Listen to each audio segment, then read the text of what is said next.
Cinema സൗഹൃദ സംഘങ്ങളിൽ സിനിമയുടെ കൂട്ടായ്മയിൽ ഈ അടുത്ത കാലം വരെ സിദ്ദിഖ് വരുന്നു എന്ന് പറഞ്ഞാൽ കേട്ട് നിൽക്കുന്നവൻ ചോദിക്കും, നടൻ സിദ്ദിഖോ സംവിധായകൻ സിദ്ദിഖോ? അതൊന്ന്. ലാലേട്ടൻ വരുന്നു എന്ന് ആരെങ്കിലും പറഞ്ഞാൽ പെട്ടെന്ന് ചോദിക്കും, ഏത് മോഹൻലാലോ അതോ സിദ്ദിഖ് ലാലിലെ ലാലോ? അങ്ങനെ സിദ്ദിഖ് എന്ന പേരിനോടൊപ്പം ഏറ്റവും കൂടുതൽ നമ്മൾ പറഞ്ഞ മറ്റൊരു പേരുകാരൻ. ഈ വേദിയിലേക്ക് അദ്ദേഹത്തെ സ്വാഗതം ചെയ്യുമ്പോൾ അദ്ദേഹം ചെയ്ത സിനിമകളുടെ എണ്ണമോ നിർമ്മിച്ച സിനിമകളുടെ എണ്ണമോ അദ്ദേഹം സിനിമയിലൂടെ തന്റെ കിരീടത്തിലേക്ക് വെച്ചു ചേർത്ത പൊൻതൂവലുകളുടെ എണ്ണമോ ഒന്നും ഞാൻ പറയുന്നില്ല. സിദ്ദിഖ് എന്ന ഈ അതുല്യ സംവിധായകനോടൊപ്പം ഏറ്റവും കൂടുതൽ ഹിറ്റ് ചിത്രങ്ങൾ ചെയ്ത, അല്ലെങ്കിൽ ആ പേരിനോടൊപ്പം സ്വന്തം പേരെഴുതി ചേർത്ത മറ്റൊരാൾ, അദ്ദേഹമല്ലാതെ ആരാണ് ഈ എപ്പിസോഡിൽ ആദ്യമായി വരേണ്ടത്? സ്നേഹപൂർവ്വം ബഹുമാനപൂർവ്വം ഓർമ്മയിൽ നിന്നും സിദ്ദിഖ് എന്ന ഈ ലക്കത്തിലേക്ക് സ്വാഗതം ചെയ്യുന്നു പ്രിയപ്പെട്ട ലാൽ സാർ.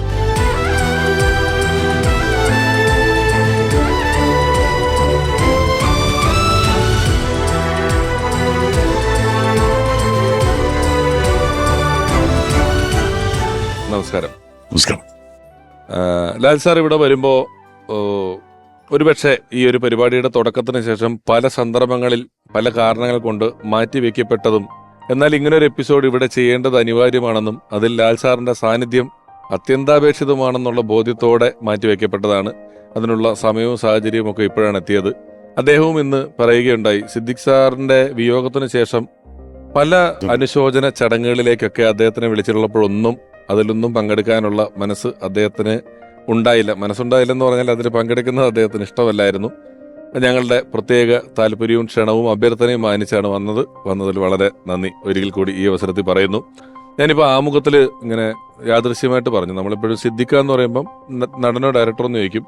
ലാലേട്ടന്റെ ഒരു ഐഡന്റിറ്റി ആയിട്ട് നമ്മൾ എവിടെ ലാലേട്ടൻ വരുന്നു എന്ന് പറഞ്ഞാലും സിദ്ദിഖ് ലാലിലെ ലാലാണോ എന്നാണ് സിനിമയിൽ എപ്പോഴും പറയുന്നത്. ആ പേര് ഒന്നിച്ച് ചേർത്ത് വെച്ചിട്ടുണ്ട്.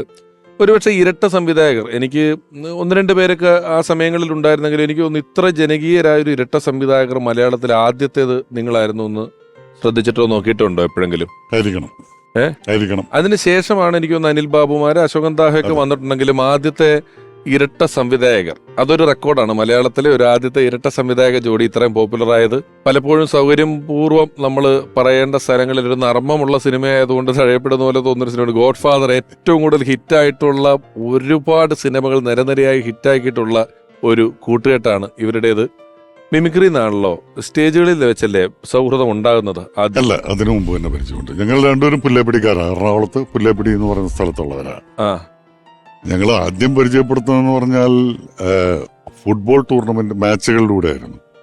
ഞങ്ങൾ ശരിക്കും രണ്ട് ഗ്രൂപ്പുകളായിരുന്നു. പുല്ലേപ്പിടി തന്നെയുള്ള രണ്ട് ഗ്രൂപ്പുകളായിരുന്നു. സിദ്ദിഖ് മുസ്ലിം ഗ്രൂപ്പും ഞാൻ ക്രിസ്ത്യാനി ഗ്രൂപ്പും. രണ്ട് ഗ്രൂപ്പിന്റെ ലീഡേഴ്സ് ആയിരുന്നു ഞങ്ങള്. കാരണം ഈ തമാശ പറയാനുള്ള ഒരു കപ്പാസിറ്റി ഉള്ളതുകൊണ്ട് എല്ലാവരും നമ്മുടെ അടുത്തേക്ക് വരിക എന്ന് പറയുന്ന സംഭവം. പക്ഷെ ഞങ്ങളൊരു ശത്രുപക്ഷത്തായിരുന്നു രണ്ടുപേരും. അപ്പോ എല്ലാ ആഴ്ചകളിലും മത്സരങ്ങൾ വെക്കും, ഫുട്ബോൾ മാച്ച് വെക്കും. സിദ്ദിഖ് കളിക്കാറില്ല, സിദ്ദിഖ് നോക്കി നിൽക്കുന്നൊരു കാണിയാണെന്നും 25 രൂപ എന്നൊക്കെ പറഞ്ഞിട്ടുള്ള ബെറ്റിനാണ്. അതായത് ജയിക്കുന്നതിന് 25 രൂപ കിട്ടും, അല്ലെങ്കിൽ 15 രൂപ എന്നൊക്കെ പറയുന്നു. കളിയിൽ ഒരിക്കലും അവർ ജയിച്ചാൽ പിന്നെ ഞങ്ങൾ ജയിക്കും. മിക്കവാറൊക്കെ തോൽക്കുന്നത് ഞങ്ങൾ തന്നെ ആയിരിക്കുള്ളൂ. മുസ്ലിം ഗ്രൂപ്പാണ് ജയിക്കുന്നത്. കാരണം അതിനകത്ത് ഒരു ഇരുമ്പുകാലൻ എന്നധികം അറിയപ്പെട്ടിരുന്നൊരു പുള്ളി ഉണ്ടായിരുന്നു.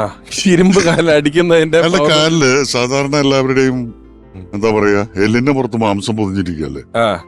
ഇവന്റെ മാംസത്തിന്റെ പുറത്ത് എല്ലുകൊണ്ടാണോ എന്ന് തോന്നിപ്പിക്കുന്ന അവന്റെ കാലുമായിട്ട് അടിച്ചു കഴിഞ്ഞാൽ പിന്നെ അവന് കളിക്കാൻ പറ്റില്ല. അപ്പൊ അങ്ങനെ ഒരാളുണ്ടായിരുന്നു അവരുടെ ടീമില്.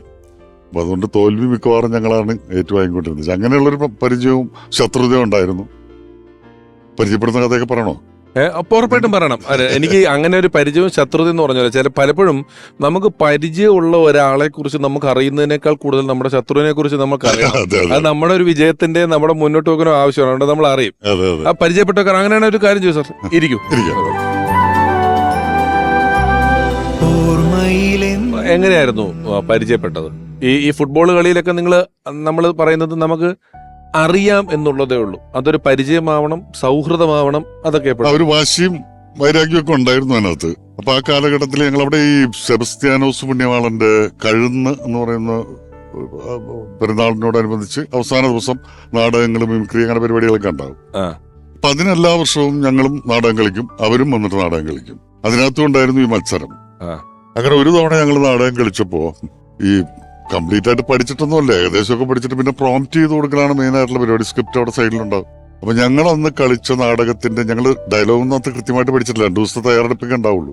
രമണന്റെ മരണം എന്ന് പറയുന്ന ടിപ് ടോപ്പ് അസീസിന്റെ ഒരു നാടകമായിരുന്നു ഞങ്ങൾ അവതരിപ്പിച്ചത്. അപ്പൊ ഈ സ്ക്രിപ്റ്റ് മോഷ്ടിക്കാൻ ഏറ്റവും നല്ല സ്ഥലം ഈ നാടകം തുടങ്ങിയ സമയത്താണ്.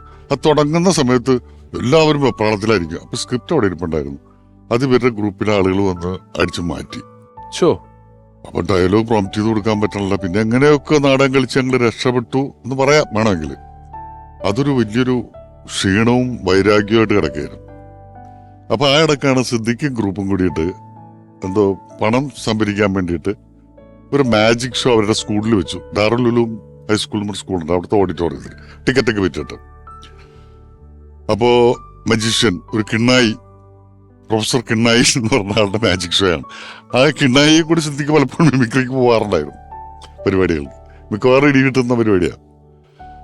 അപ്പൊ ഈ പുള്ളിക്കാരൻ വന്ന് ഷോ തുടങ്ങി ഒരൈറ്റം. അപ്പൊ നല്ല നല്ല മജീഷ്യനല്ല, അവതരണമൊക്കെ വളരെ മോശമാണ്. പുള്ളി ഒരു ഐറ്റം വന്നിട്ട് പറഞ്ഞു അടുത്ത എന്നെ ഈ പെട്ടിയിലാക്കി ചങ്ങലക്കിട്ട് പൂട്ടും, പൂട്ടിക്കഴിഞ്ഞ് 10 സെക്കൻഡിനുള്ളിൽ ഞാൻ നിങ്ങളുടെ ഇടയിൽ നിന്നും നടന്നു വരും. ഇതൊന്നും പറയേണ്ട കാര്യമില്ല. ചങ്ങലക്കിടക്ക് പൂട്ടിക്കഴിഞ്ഞിട്ട് ഒട്ടും പ്രതീക്ഷിക്കാണ്ട് കയറി വരിക എന്ന് പറയുന്നതാണ് എന്റെ ഒരു മാജിക്. ഇയാളത് ആദ്യം അനൗൺസ് ചെയ്തു. ഇത് കേട്ട ഉടനെ ഇയാൾ പെട്ടിയിൽ നടക്കുന്ന സമയത്ത് ഈ സ്റ്റേജിൽ നിന്ന് 2 വാതിലുകളാണ് പുറത്തേക്കുള്ളത്. അത് രണ്ടും ഞങ്ങളുടെ ഗ്രൂപ്പുകൾ പോയിട്ട് ഒരു ഗ്രൂപ്പ് അടച്ചു, ഒന്ന് ഇപ്പുറത്തും ഞങ്ങൾ പുറത്തുനിന്ന് അടച്ചു. എന്നിട്ട് അവിടെ കാവല് നിന്നു. ഇയാള് പെട്ടിക്കകത്ത് കയറി കഴിഞ്ഞാൽ പുറകെ കൂടി ഇറങ്ങി പോകാനുള്ള വഴിയുണ്ട്, കർട്ടന്റെ അതിലെ കൂടി പോവാം. പുള്ളി വന്നിട്ട് ഈ വാതിലിൽ മുട്ടു തുടങ്ങി. ഞങ്ങൾ എന്ത് ചെയ്തു, തുറക്കില്ല.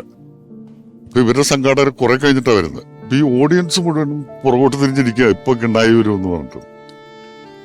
അത് അവസരം വന്ന് ഇവർ കോംപ്രമൈസ് ഒക്കെ സംസാരിച്ചു. ഒരു അരമണിക്കൂർ കൊണ്ട് സമ്മതിച്ച് ഞങ്ങൾ തുറന്നു കൊടുത്ത് ഇദ്ദേഹം പോയി. അങ്ങനെ അരമണിക്കൂറിന് ശേഷം വേർത്തൊലിച്ച കിണ്ണായി എന്റെ ഇടയിൽ കൂടി വന്ന ആ പരിപാടി പൊളിഞ്ച് പാളീസായി. അങ്ങനെ ഒരു വൈരാഗ്യ ബുദ്ധിയോട് ഞങ്ങളൊരു പ്രതികാരം ചെയ്തു. ഒരു സ്ക്രിപ്റ്റ് മോഷണത്തിന് ഒരു മാജിക്കാരന്റെ. അതെ. പക്ഷെ അതോടെ വലിയ ശത്രുതയിലിരിക്കുകയാണെങ്കിലും ഒരു മാസം കഴിഞ്ഞിട്ടുണ്ടാവില്ല, സിദ്ദിഖും കരീം എന്ന് പറയുന്ന എന്റെ സുഹൃത്തും കൂടിയിട്ട്, സുഹൃത്തല്ല സിദ്ദിഖിന്റെ സുഹൃത്താന്ന്, എന്നെ കാണാൻ വേണ്ടിയിട്ട് വന്നത് ഈ രമണന്റെ മരണം എന്ന് പറയുന്ന നാടകത്തിന്റെ സ്ക്രിപ്റ്റ് ഒന്ന് തരാവോ ഞങ്ങൾക്ക് കളിക്കാനായിട്ടാണ്. അപ്പൊ ഞാൻ പറഞ്ഞു പിന്നെന്താ, വേറെ മനസ്സിനകത്ത് നമുക്ക് ശത്രുതയൊന്നും ഇല്ല, രസമുള്ള പിന്നെന്താ തരാമെന്ന് പറഞ്ഞു. സ്ക്രിപ്റ്റ് കൊടുത്തു കഴിഞ്ഞപ്പോൾ ഇവര് പറഞ്ഞു ഞാൻ ആ നാടകത്തിൽ ഒരു ശങ്കർജി എന്ന് പറയുന്ന ഒരു ക്യാരക്ടറാണ് അന്ന് അവതരിപ്പിച്ചത്, അത് ലാലി തന്നെ വന്ന് ചെയ്തു തരാമോ എന്ന് ചോദിച്ചു. ഞാൻ പറഞ്ഞു ചെയ്യാം, കുഴപ്പമില്ല. അപ്പൊ എറണാകുളത്ത് സിറ്റി ജിംനേഷ്യം എന്ന് പറയുന്ന ഒരു ജിംനേഷ്യം ഉണ്ട്. അതിനകത്ത് വൈകുന്നേരം ആയി കഴിഞ്ഞാൽ ഫ്രീ ആവും. അവിടെയാണ് റിഹേഴ്സൽ ക്യാമ്പ്. അപ്പൊ ഞാൻ റിഹേഴ്സലിന് വേണ്ടി അങ്ങോട്ട് പോയി. എന്റെ കൂട്ടത്തില് ഈ ക്രിസ്ത്യാനി ഗ്രൂപ്പ് മൊത്തത്തിൽ അവിടെ വന്നു. അത് ഒരു സൗഹാർദ്ദത്തിലേക്ക്, ഒരു മതസൗഹാർദ്ദത്തിലേക്ക് മാറി. പിന്നെ അവിടെ ഒരു മുസ്ലിം ക്രിസ്ത്യൻ ഗ്രൂപ്പ് ഉണ്ടായിട്ടില്ല. അതാണ് ഞങ്ങളുടെ ആദ്യത്തെ